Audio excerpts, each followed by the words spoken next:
I know this sounds generic, but there is the T-shirt, there is the mantra, and I would just say everybody watches women's sports.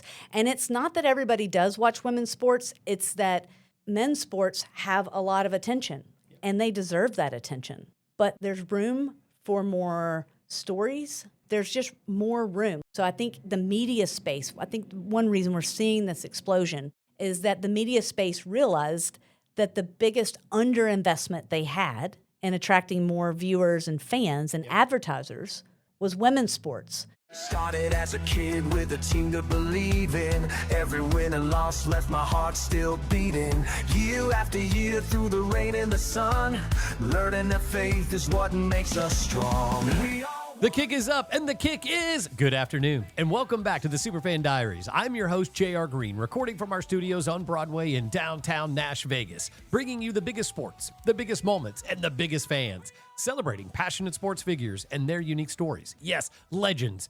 Be sure to subscribe, leave a review, and share your own game day traditions or stories online. And let's get ready. Inside a sold-out women's Final Four, television ratings breaking records. And if you rewind this moment far enough, you don't land in 2024. You land in 1972. 37 words. Today's guest doesn't paint her face. She doesn't sprint down warning tracks very often. She's an award-winning historian, a Belmont University professor, author of the definitive book on Title IX and Tennessee's Trailblazers, and co-author of the upcoming biography, Minnie Pearl. She studies the women who changed the world with a whistle, a microphone, or a sense of humor. Join me here in person, Dr. Mary Ellen Pethel. Welcome to the show. Thank you so much. And just to give homage to Minnie Pearl, I feel like I need to say, howdy. Brilliant, brilliant. All right, before we even get started, I am proudly wearing a Hawks shirt because I heard you're a big-time Hawks fan. And I got to tell you something about fandom that is so beautiful. I got to go to a game a couple of weeks ago, and while there, they were throwing out these shirts.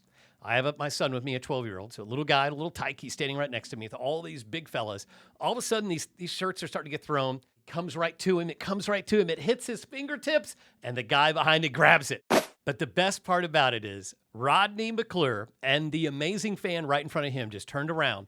They pointed at him. Rodney is a famous director, and we actually had the seats of DC Youngfly from Atlanta. So we had his seats. We were actually sitting in those seats down there in incredible seats. But the fact is, right when they pointed to the guy behind my son, you know what the guy did?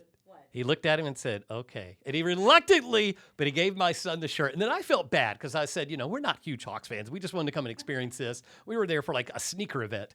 And but it was amazing. He gave us the shirt. So now I'm proud to wear the shirt that says, I caught this at a Hawks game. So basically you stole the shirt from your son. Yeah, just for today. I've been on the show before. I wore a Taylor Swift shirt for my wife.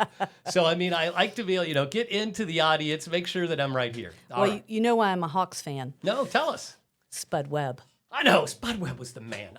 Back in the day when you had Spud Webb, it was one of the most entertaining shows. And Dominique Wilkins. But what your listeners won't know, and that you wouldn't know unless you met me in person, is that I am a proud 5'1.5", and when you're this short, that half inch really matters.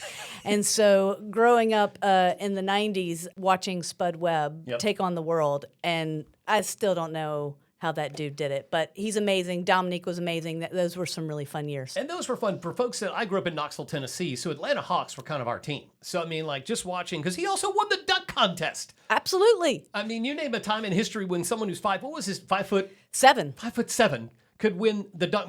Most people think that Steph Curry's small. He's not small. He's 6'2". Mm-hmm. But 5'7" to win the dunk competition. I remember that back in the 80s. He's the one that threw the ball up at half court, let it bounce, went up, got it in the air, and dunked it. That was the signature. That was what put him over the top. I love it. Well, that's why I'm wearing the Hawks, and I'm so glad that you love them as well. And we're going to get right back to you and what you're on the show here for today, which is this amazing story of Title IX. So what excited you to write this book on Title IX and bring more knowledge to this game-changing ruling?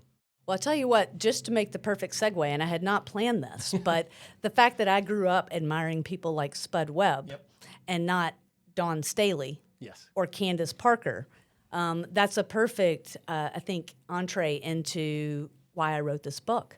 And so I have long written about women's history and sports history and the intersection, especially college sports, and not just women's sports, but sports in general. And I knew that Title IX was turning 50, Yep. Now, this was back in late 2019, early 2020. Yep. I knew Title IX was turning 50. I knew it took about 2 years to write a book. And I'd done a couple before. And so I reached out to my editor at the University of Tennessee Press that I had published with previously, yep. and I pitched this idea. I said, instead of this scholarly historical monograph, what do you think about me going out and interviewing trailblazers in Tennessee? And, of course, using some other primary sources and secondary sources, but letting the oral history interviews really lead this project. Let it be the thesis of the story. And so they went for it, gave me the green light, and I got the green light in February 2020. Everybody's got a COVID story. This is mine. Perfect use of time. So March, everything shuts down, and I think, well, great. I've got a book that's dependent on me doing 35, 40 interviews with elderly women mostly. I might as well just put it in the can, right? Like, it's not going to happen because I'm not going to be able to go and do these interviews as I had planned. And what I often tell people happened was rather miraculous, which is everyone, but especially people who are not tech savvy and who tend to be in an older demographic, yes. because of COVID, it accelerated everyone's collective learning curve, wow. right? Because yes. people that never would have gotten on Zoom or right. Teams or FaceTime had to learn how to do that yep. if they wanted to stay connected to other people. And so ironically, COVID actually allowed me to expand the project. I had started off thinking I was going to do 20, maybe 25 profiles. And the more that I talked to people, the more I realized I did not know. So, for example, I talked to a woman named Teresa Lawrence Phillips, who was the first African-American player on Vanderbilt's first basketball team. Oh, wow. And then how old was she at the time? Do you know? Teresa, yeah, when she was 66. There you go. Yep. And so she had played at Vanderbilt and talked about, their dressing room was next to the boiler room, and there's so many great stories in this book. Not just because I wrote it, because I didn't. I wrote their stories for them, right? So they have such great stories. But then she went on to coach at Fisk. She coached at Vanderbilt, actually helped recruit Ellen Pethel, who ended up being a massive name in women's sports as a player, as a coach, and then ultimately as an ESPN analyst. Yep. And then she goes to Fisk, and then she goes to TSU and ended up being the TSU athletic director for 20 years. Okay. And wow. she had just retired. So I'm interviewing her. I know I want to interview her. And then she says, well, have you talked to Harriet Hamilton? And I had never heard of Harriet Hamilton. And so then she tells me more about her. Turns out Harriet Hamilton was the mother of women's sports at Fisk University, and she had an equally compelling story. So every person I talked to, almost everyone that I talked to, would then refer me to somebody else that needed to be included. And I realized that there were so many trailblazers that I did not know, who were not household names in any way. And so as the project continued to expand, and because I could do it over Zoom and Teams and the online platforms, I could then interview anyone, anywhere. Yes, you could. That's the same way we can do podcasts now. I Exactly. can interview anyone, anywhere. Yeah, you can set up a studio anywhere. And so I ended up being able to interview Monica Abbott, Olympian and professional softball player. Yep. In Japan, I was able to interview Tracy Calkins, who is the Olympic swimmer, of whom the Nashville Sportsplex pool is named after. People all across the country, and I was able to do it because of Zoom. By the time I finished that, I had gotten up to 43 interviews. Three over your quota. But also with the competitiveness kicking in, because I am also a former athlete, I was like, well, we're at 43, we got to get to 50. Yep. So 50 for 50 years. So I ended up expanding and reaching out and getting a hold of some other people. So there are 50 stories for those 50 years. Magic. All right. Well, we are living in an explosion of women's sports right now. You think about sold-out arenas, record NIL deals, women athletes becoming household names. But here's what I keep thinking. This didn't start a couple of years ago. It started before most of us were even born. Take us back. What was sports world like for girls before Title IX? Mm-hmm. So Interestingly, we are situated here in Nashville on a street called West End, and about a half a mile. And Broadway. It's right And on the Broadway, corner. on and West Broadway. End, yep. But for the purposes of this story, We'll go West End. If half a mile down West End, you will run into Centennial Park, and across from Centennial Park is Vanderbilt University. Yep. In 1897, in March of 1897, the first publicly held women's basketball game in the state of Tennessee was played at Vanderbilt University. Oh, wow. Wow. Half mile from here. Yep. And it was in the Memorial Gymnasium, which is no longer a gymnasium, but it is still an existing building on campus. Yep. And you see it from West End. And it was between Vanderbilt Lady Commodores and a school called Ward Seminary, which no longer exists, but it has lineage into two schools here in Nashville, Harpeth Hall School and Belmont University. And so that first game that did not allow the public, or it was publicly played, but they would not let the male students into the game. And the game ended with Vanderbilt winning 5-0, which sounds like a weird basketball score, right? Yeah. Even stranger, though, when you find out that each basket at that time was worth 5 points, which One means basket. So they just went for, wow. which means that there was one basket scored in that entire first game. With literally like peach baskets, tacked to the wall. Which is now like a carnival act, by the way. You can see these types of baskets at Carniacs. It is. So that was really the first generation, and it was coming out of the Victorian era in the late 1800s, early 1900s. And then you fast forward to the 1920s, and there's a bit of a cultural backlash in lots of areas of society. But one of those that ends up getting targeted are women's sports, just issues with how appropriate it was and the competition factor. So that was really the first era of women's sports, the Victorian era, late 1800s, early 1900s. You hit the 1920s, and there's a cultural backlash that occurs nationwide, globally, really. And some of that deals with wanting to reset some traditional notions of the social hierarchy.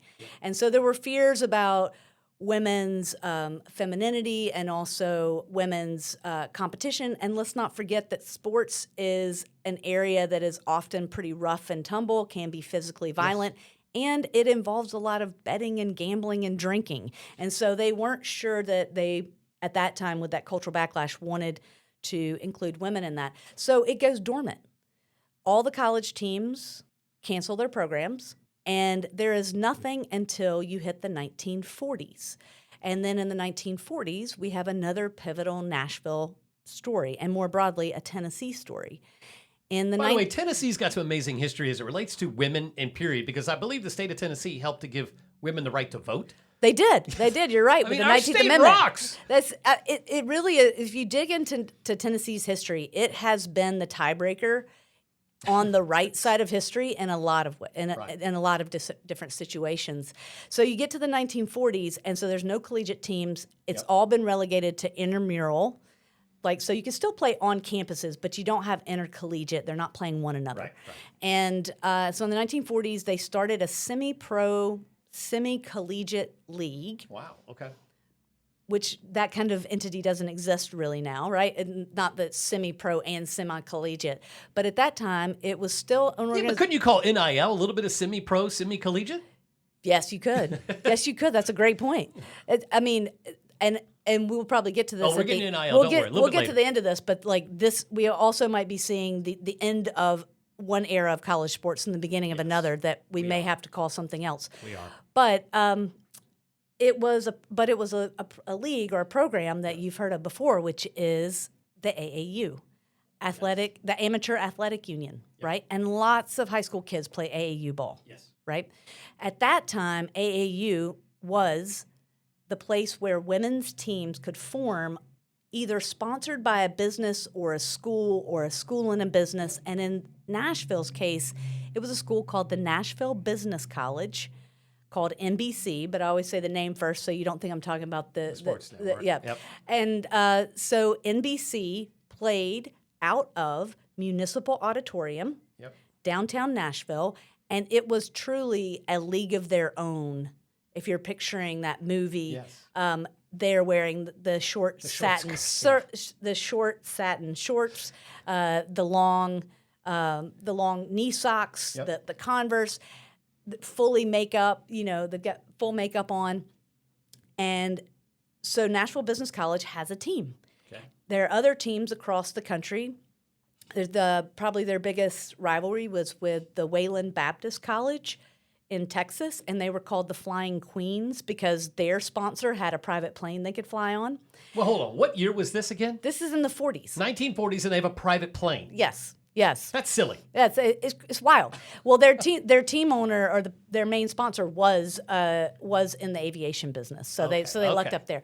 But That's Howard Hughes. I mean, was Howard Hughes their sponsor? no, he wasn't. But it was a Howard Hughes like Character. figure. Yeah. So they have this league of their own through the AAU, and Nashville Business College wins 16 national championships with that organization. In 1957, they actually go and play as part of the World Championships and win the World Championships, which at that time was Team USA because Olympics did not yet have women's basketball. So they were that good, including one of the most famous basketball players of all time, and her name is Nera White, who was a farm girl from West Tennessee, and who once said that she said, when Michael Jordan went up on one side of the lane and then brought it back down and went to the other side and laid it up. Everybody knows that move. Oh, yeah. She joked in her last interview before her passing that she was doing that in the 40s. So you stick a pin in Nashville Business College, then that starts to decline in the mid to late 1960s because there is a new or a renewed movement for modern women's sports at the college level. And so by the late 60s, mid and late 60s, you have colleges forming women's basketball teams and other sports, track and field, tennis. Those are probably the three top ones. And so those teams start to compete with one another, and there starts to be a real groundswell of a need and also a demand for competitive women's sports again. And so in 1968, Belmont University starts the first team in Tennessee. Wait a minute. Before the Vols? Yes. Wow. Yes. Okay. In fact, UT Vols, Lady Vols did not beat Belmont for the first several years. Sounds like Sewanee. If you remember Sewanee, they were like one of the first, college football programs. Undefeated, really good. And it's exactly the same reason. It's the colleges that decided to get in early Right. and to invest some real resources and money, Yes. right? Yeah. But then in both cases, once the large public and flagship universities get in the game, the smaller schools can't compete. Wait a minute. So you're telling me what happened with Ohio State winning a title and then all these other big schools that it's the same premise just happening over again? If you go, yeah, right. But if you go back to the Swanee, the Swanee Vanderbilt rivalry, right? yeah. I mean, that was. It took years for Vanderbilt to be able to beat Swanee. They were called the Swanee Tigers was their mascot, Right. but everybody at Vanderbilt loved to call the football team the Swanee Kittens. I just love it. These internal nicknames. That's why fans exist. All right, let's go back to you. You were an athlete. What sport did you play? Oh, I played a little bit of everything. I was from a town about an hour northwest of Atlanta, lucky that I grew up in a place that really supported women's sports. Yep. And if you're going back to the different eras also, and so I left off in the late 60s, and so as that groundswell, then Title IX in 1972 just really then puts a stake in the ground and starts it. So if you think about then in the 70s, so I am born in the 70s, so I am the first generation to have grown up under the protections of Title IX. Right. And it's no coincidence that in the 90s, which is also when I graduate high school, Yep. it's no coincidence that that's when you see a real birth and explosion of women's sports. Okay? 18 years. Right? So it's a generation. And so this is when you can start to notice, and to your point, that women's sports popularity, the T-shirt, everybody watches women's sports. Yep. That started in the 90s, and it's now sort of reached a fever pitch where it's still people going, but yeah. Absolutely, it hasn't topped out for sure. But in the 1990s, you had the '96 Atlanta Olympics. Yep. in that Olympics. Bob Costas actually called it the Title IX Games. Yeah. Women's softball, 1 gold. Gymnastics, 1 gold. Yep. Track and field, dominated on the track. Yeah. Women's basketball and women's soccer all win gold. Just And basically just sweep. They A sweep. They sweep. And then the following year, 1997, the WNBA starts, right? Yeah. And so that's when, in the mid to late 90s and then in the early 2000s, when you have female athletes who then have other female athletes that they can look to, like a Cheryl Swoops, like a which is now Lisa happening. Leslie, right? But to your Candace point, Parker, you know, yeah, all Candace these, Parker, right? I mean, so, but to get to your point, so I grew up lucky to grow up under those protections and to live in a community that really loved women's sports. And so I did play basketball. Given my height, you might already know. You're a point but guard. I already know you're the I was point about guard. to say, You're a great point guard. Yeah, I'm still like to be the quarterback on the court. And so as a point guard, I did also play tennis and soccer. I was on the first, soccer came in a little later, Yeah, right? it's popular now. It is. But I was on the first soccer team that had ever been sponsored in our county school system, right? And so because soccer really takes off in the late 90s, a lot of times because of the Olympics. And it kicks it off. It kicks it off. Well, Yeah. if we think about it, sometimes the biggest super fans aren't cheering from the stands. Mm-hmm. They're protecting the future of the game. So let's talk about a part that most people call it misunderstand. Title IX wasn't universally celebrated. What was the resistance, and what do you think people were afraid of? Well, if you go back to Title IX actually getting passed, there wasn't much resistance. It was in a larger bill called the Educational Amendments of 1972. It was signed into law by President Richard Nixon. Okay. It was a 149-page document, and it was 9 pages from the end, and it was 37 words. So it was pretty innocuous. Right? Sounds like a lot of congressional folks doing what congressional folks do. That's right. So it passed with flying colors, massive bipartisan support. And it doesn't say women's sports. It doesn't say athletics. It doesn't even use the word gender. It just says that you cannot have discrimination based on sex. And so the reason that I point to Title IX as something to look at not just the growth of women's sports, but just the growth of women in a lot of different professions, is that what it said is if you spend $1 on a male athlete or student, you need to spend $1 on the female athlete and student. Equal. Right. And so the reason I say that it gets associated most closely with women's sports is because women's sports had the most growth potential, right? You still had girls and women who were studying the sciences or that were studying business and things, right? But women's sports, intercollegiate and interscholastic competition, that was at 0.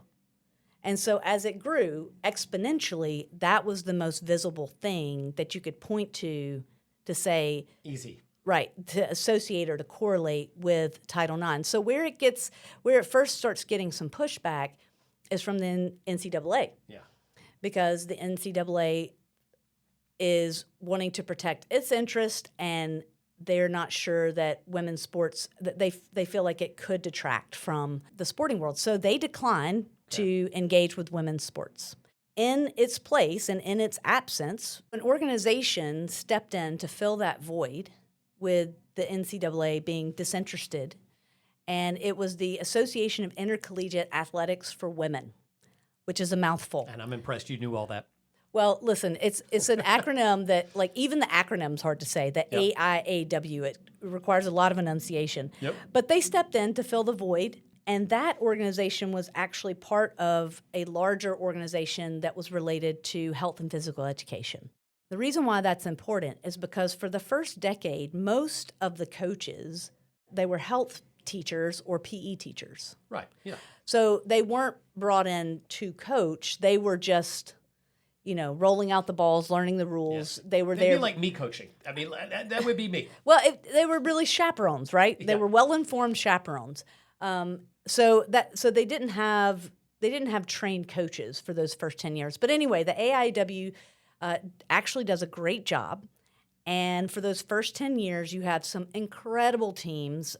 You had the Delta State, which was a school down in Mississippi that ended up winning several national championships. You had Immaculata College. Have you ever heard of them? No. So I they feel like you're pulling stuff out of the movie Revenge of the Nerds. You know, like some of these great like Listen, fraternities or names. Delta. listen, I'm going to tell you, you and your listeners, an amazing documentary that was actually produced by, you mentioned him earlier, Steph Curry and Okay. Shaq. Oh wow. And they won an Oscar for it. It's 20 minutes. I remember this. I remember them walking. I remember them winning an Oscar. I do. It's called The Queen of Basketball. Yeah. And it's the story of a woman named Lucy Harris who played for that Delta team. Okay. And it is an incredible, incredible story. It's 20 minutes, and it's free on, I believe, YouTube, but it's free. Google it. You'll find it. 20 minutes. Really compelling. But Immaculata College was the early private school, small, that decided to put a lot of money into women's sports. And then boom. Therefore, boom, they won like the first 3 or 4 national championships. But they were a very strict Catholic school. Yep. So they were called the Flying Nuns. So, because they flew all over the court. Yep. So after Immaculata, then Delta State comes in. They had invested early in women's sports. They dominate. Belmont comes in. Belmont does really well nationally. Tennessee Tech gets in there. They do really well nationally. And then finally in 1976-77, that's when the Lady Vols and most of the other public universities get on board. And that's also because in 1976, they added an amendment to Title IX that basically said you have to, we're enforcing this. And so it wasn't until 76, 77 that colleges actually began to offer scholarships, right? And so then you have a whole group of young women, just like you have many young men, who are recruited to play in college that otherwise would not be pursuing higher education, right? And so to circle back, though, to your original question, the NCAA wasn't interested until they realized that they were missing out. So by 1980, as things are really, the momentum's building, in 1980, they decide, okay, we're going to start a women's sports division. They host their first national championships in every sport in 1981-82, and in 1983, the AIAW goes out of business. You know, it's kind of bittersweet. Like, the NCAA was the vehicle to take women's sports to the next level. And also just in terms of governance, right, and accountability and consistency. But we can't thank enough those early health and PE teachers, who weren't all women, by the way. A lot of men involved too, that made it work. Because if they had not carried as a national organization women's sports for that first decade, I don't know how successful it would have been. And the NCAA gets in, get us through the 80s. Then you've got that first generation that's grown up with Title IX, like me, Gen X, and then off to the races. And if you think about it for Tennessee, selfishly, you all know I am a Pat Summitt fan. Who's not? You've read a lot of stories. What is the most wild Pat Summitt story you've ever read or heard about?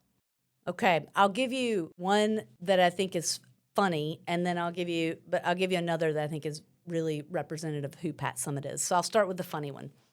She grew up, as many people know, in Clarksville, but then moved to Ashland City, and actually a little unincorporated town called Henrietta that's right outside of Ashland City. But because Ashland City did not have girls basketball, the school didn't have a girls basketball program, and her parents owned some other farmhouses and businesses around the area. They were not rich by any means, but they did do some land management and property management. And so her family picked up and went from a very comfortable home to a very drafty farmhouse so that she could play basketball at Cheatham County High School. They don't lose a game in Cheatham County High School. Pretty much they win every tournament and championship possible, and she just dominates. But she was also really a farm girl at heart. She showed cows and livestock at 4-H festivals. And so a funny story is that she actually participated in rodeos. Oh, really? A very brief stint. Now, what she Pat was. Summitt was a rodeo queen. Well, she rode a horse. She rode a horse. I'm not saying she's, like she's not bucking Broncos, but she participated in something called a scoop race. Okay. Have you ever heard of this? No. I hadn't either until Pat Summitt.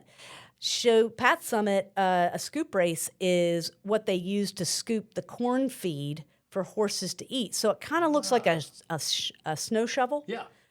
And so it's kind of this weird, I don't even, surely they don't do this anymore. It just sounds, By the way, when you first said it, I thought it sounded like what they would poop for the for the poop that's well, actually on the I mean, ground. I don't think it was probably used for that too. I mean, she said it was used for corn, but maybe that's because that's the less visual option. But so the scoop race is that you would sit in the scoop with the handle coming up and a rope tied around the top of the handle that then is tied to the horse's saddle. It's basically like it's basically like skiing behind a boat in a shovel. Oh, God, I would not want to shovel anywhere near me while skiing. So she's doing the scoop, and you have to go around two barrels, and she's doing the scoop race to see who can get around two. And she's crushing until the scoop flies off the horse. Yeah. She goes through two fences, and she said that was the end of her rodeo career. It's time for basketball. Yeah. So that's really a funny story, although there's a lot of funny Pat Summitt stories because she was such a serious woman in other ways, but she also knew when not to take herself seriously. All right, that's story number one. What's story number two? So I told you that the first one was funny and the second one was more serious. So it's a little bit of a twofer. One thing is that Pat Summitt, she was a lot like Billie Jean King in that she talked about like pressure being a privilege. Yeah. So something really interesting is that in the early 2000s, a university study was done, and they wanted to monitor coaches. Yep. And so they selected a wide range of male and female coaches from different parts of the country in different sports, and they hooked them up to heart monitors during games. And what they found with Pat Summitt, incredibly, was that her heart rate would be really high, just like in the game. Yeah. But when it came to a crunch time situation or a timeout, her heart rate slowed. She's like an Olympic sniper. She was. She could calm herself down in the most stressful moments. And so I think, and they said she was different than really anybody else that they studied. And that, it was a privilege under pressure, but she knew she was such a master of control that she could even regulate her own stress and anxiety, which most of us would probably think is involuntary, right? Yeah.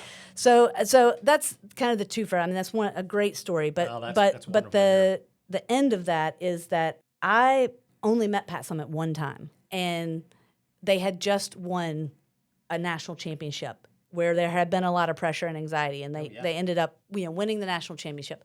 And so she had just had a book that came out. I went to a book signing, and I went up and I handed her the book, and she said, "Well, what are you going to do?" Well, at the time, I was an overachieving history major, and what do they want to do? They want to be a lawyer.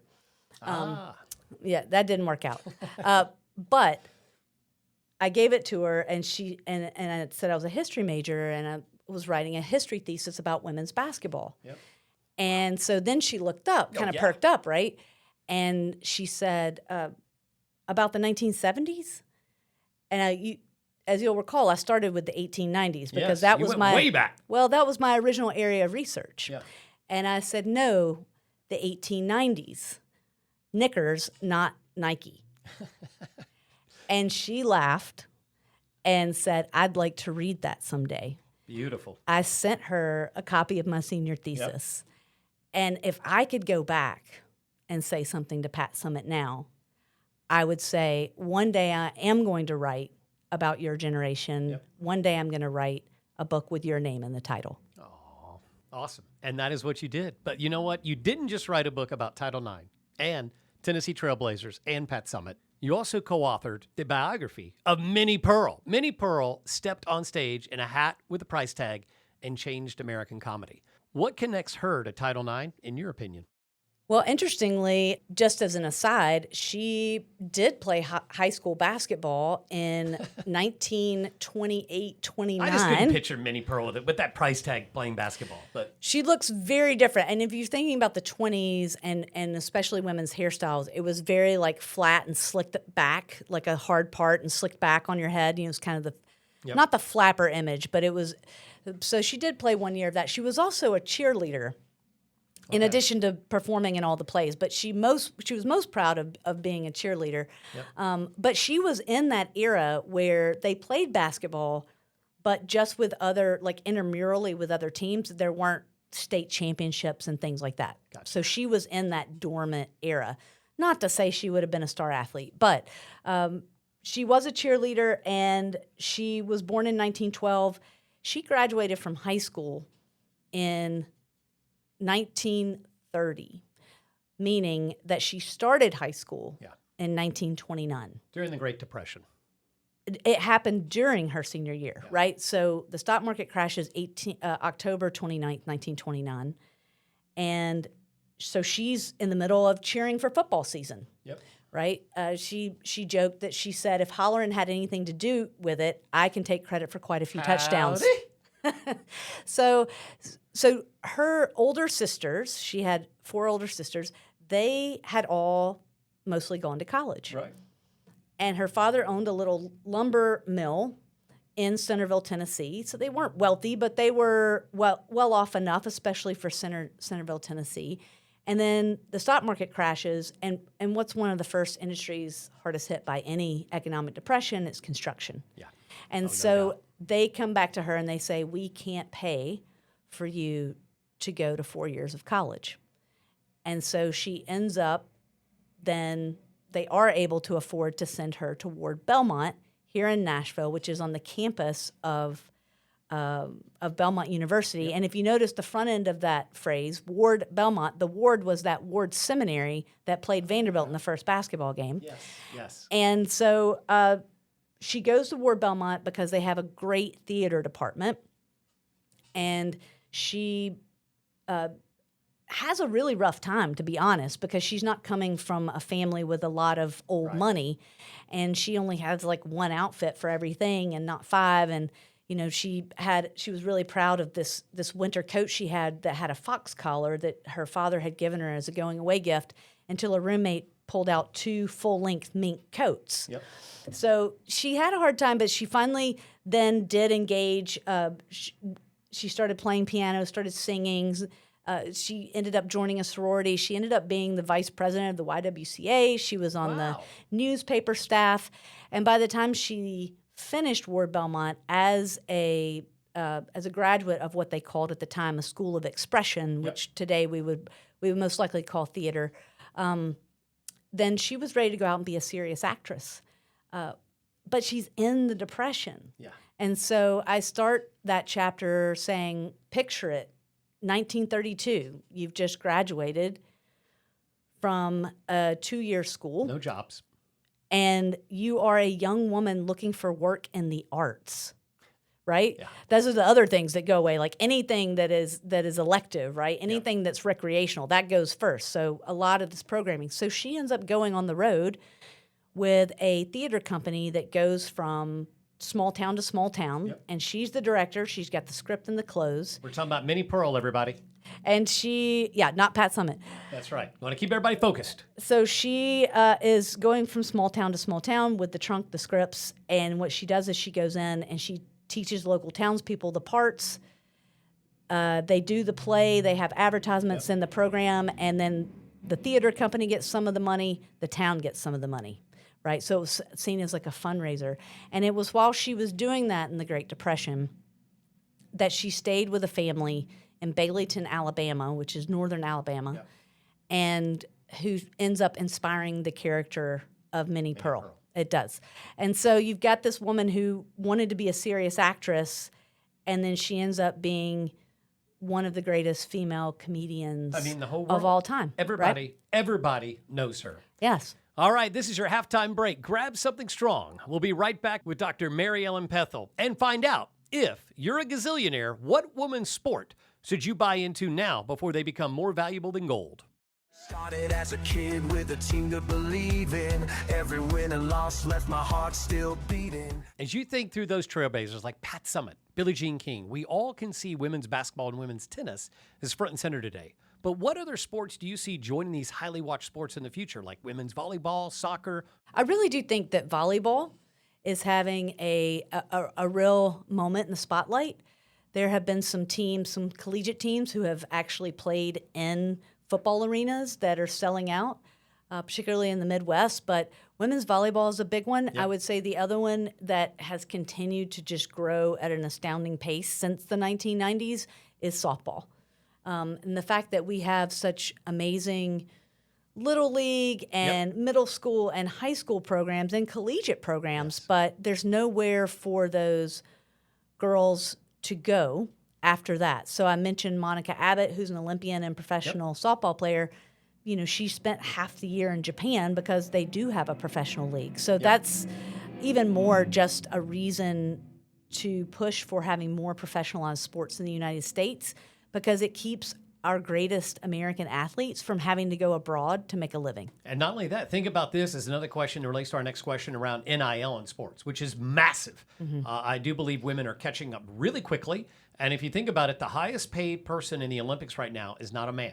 It's a woman. Eileen Gu, who is from San Francisco, skier, makes $23 million a year. I mean, there's not even an NHL player over there that makes this. And she's right now making 23. Obviously, there's an incredible trends that seem to be taking place for NIL, and I think it's exciting. I mean, it's just amazing to think that there's an Olympian that makes $23 million a year. It is incredible, and we're also in this Wild West period, I think, of the NIL, because the other thing about sports, going back to the 1800s when you have modern sports for men and women, is like, what's the line between professionalism and amateurism? Yep. Right? And so the Olympics are a good example of that you could not be a professional athlete and compete in the Olympics until the 1990s. Yes. Right? This is why the Dream Team was the Dream Team. Everyone remembers It's not that they weren't good 4 years earlier, it's that they weren't allowed to play because they were professional athletes.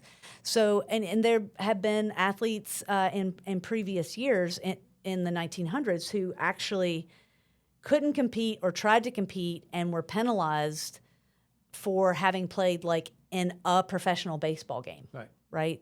Jim Thorpe is the name that comes to mind, right? And he literally had his medal stripped from him. Of course. Yeah. And but I do think that NIL is forcing us to ask a new set of questions about that line between what is it to be a professional and what is it to be an amateur athlete. Yeah, and I think it's changed the entire world. It's changed how we find teams. I mean, Indiana became number one. A lot of people are saying, how? Well, Mark Cuban.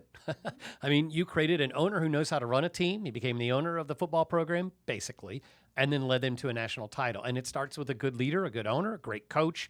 A lot of pieces come together, but it doesn't happen without that key billionaire. It just doesn't. It doesn't happen in isolation, that's for sure. Kim Mulkey's a great example of that at LSU. She won the title a couple of years ago, and I think 75% of her team was from the transfer portal. Like it's this is the future. All right, you have spent a life elevating women's sports.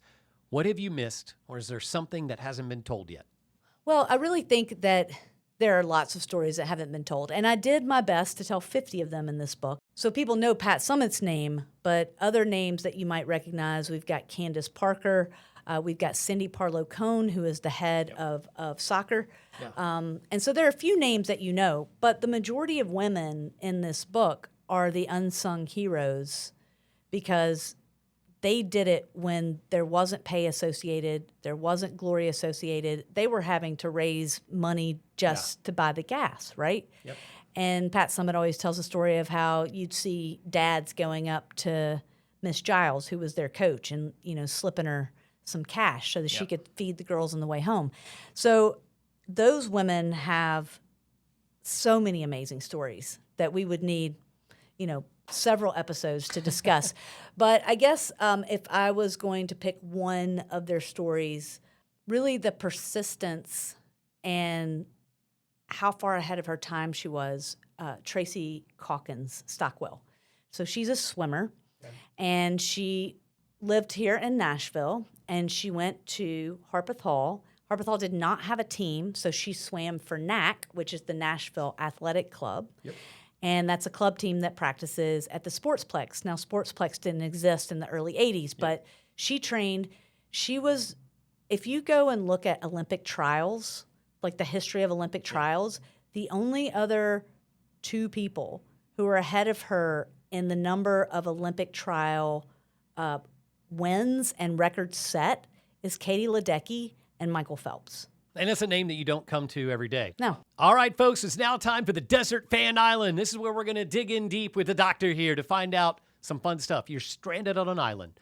All you've got is yourself, and you've got this amazing, let's take it, State Farm, Atlanta Hawks Stadium. You get one movie, one musical act, one book, one food, and one person to watch it with. Number one, what movie are you going to watch over and over in the arena? Oh, man, that's a tough one. I think I'm going to have to say The Princess Bride. It's a good one. Marriage. All right, you get one musical band. What is it? U2. That's a good one. Can I also add Dolly Parton? Yes, you can, but I got to see U2 in Hawaii, and I've gotten to see Dolly Parton once at the Ryman, which was special. So those are two amazing answers. One book. One book other than mine. That's right. Yeah, let's do selfish. Pick yours. No, I'm just kidding. I'm going to go with a book that I'm reading right now, which is 21 Lessons for the 21st Century. All right, one food. I mean, this got an and in it, but I'll go chips and salsa. That's perfect. That's perfect. All right, one person to get to watch, listen, and enjoy this food with. I think I would say Pat Summitt or Minnie Pearl. Yeah, you know what? Amazing answers either way. Because I've written about them, right? Yes, you can handle being with it for that long. I would love to just sit and have a conversation. Yeah.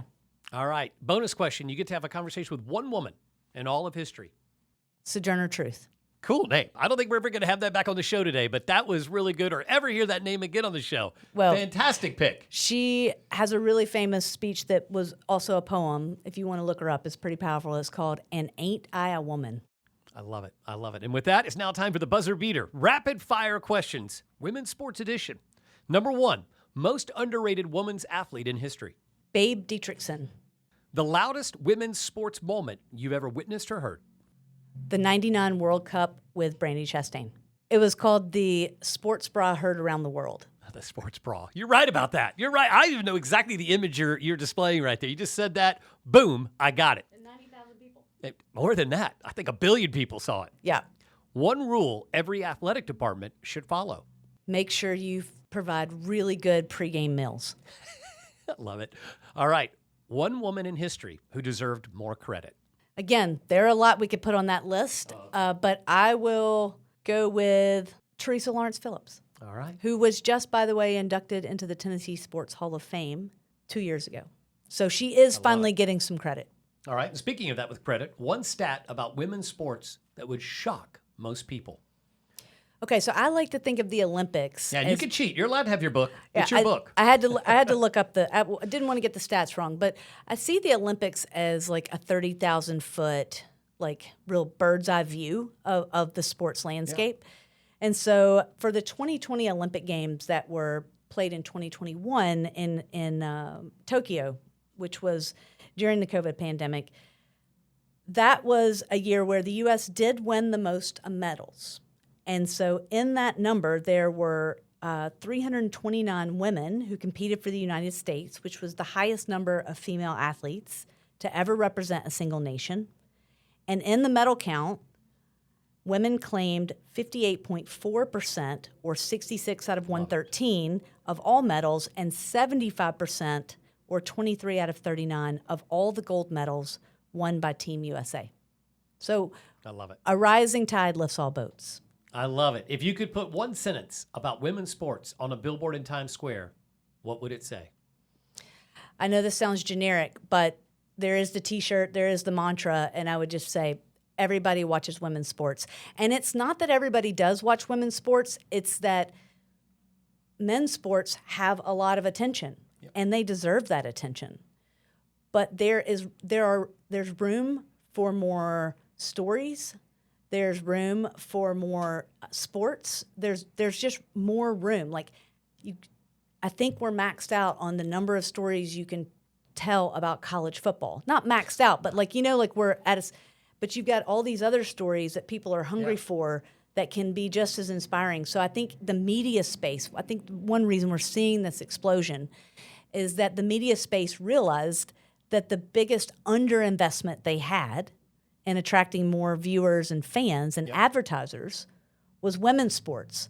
Like men's sports are amazing, but they were already set. Where you had the most growth potential was in women's sports. And so that's you get a Carolyn Peck and Dawn Staley and others who are at the really arguing at the table to help negotiate media contracts.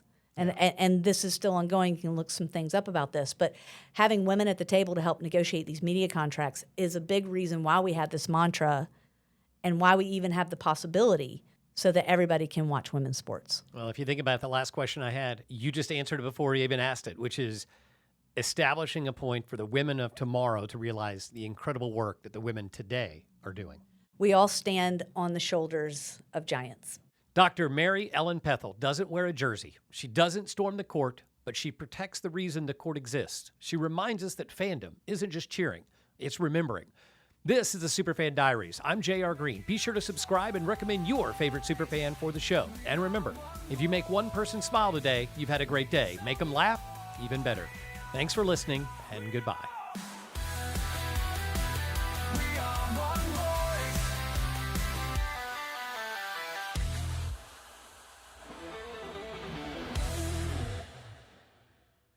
USAA knows dynamic duos can save the day, like superheroes and sidekicks or auto and home insurance. With USAA, you can bundle your auto and home and save up to 10%. Tap the banner to learn more and get a quote at usaa.com/bundle. Restrictions apply.